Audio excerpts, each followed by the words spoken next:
ஒரு கிராமத்துல ஒரு பெரிய ஆலமரம் இருந்தது. அந்த மரத்துக்கு அருகே இரவு யாரும் போக மாட்டார்கள்.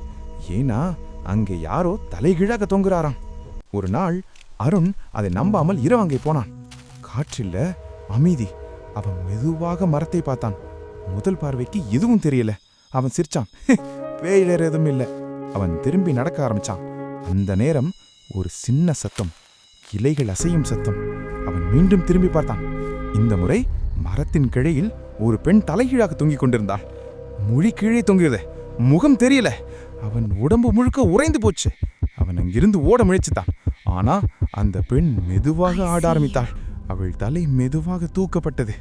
முடி விலகி கண்கள் நேராக அவனை பார்த்தது. அவள் சிரிச்சாள். அந்த சிரிப்பு மனித சிரிப்பு இல்லை. அடுத்த நொடியில் அவள் மரத்திலிருந்து கீழே விழவே இல்லை. அப்படியே அவன் முன்னாடி நின்றிருந்தாள். அருண் கத்தி ஓடுனான். ஓடி வீட்டுக்கு போய் கதவு பூட்டினான். அவன் மூச்சு வாங்கிக்கிட்டு சில நேரம் கழித்து ஜன்னல் வழியா வெளியே பார்த்தான். அங்க யாரும் இல்லை. அவன் சற்று நிம்மதி அடைந்தான். அந்த நேரம் மேலிருந்து டக் டக். அவன் மெதுவாக மேலே பார்த்தான். அந்த பெண் அவனுடைய வீட்டின் மாடியில் மீண்டும் தலைகீழாக தொங்கிக் கொண்டிருந்தாள்.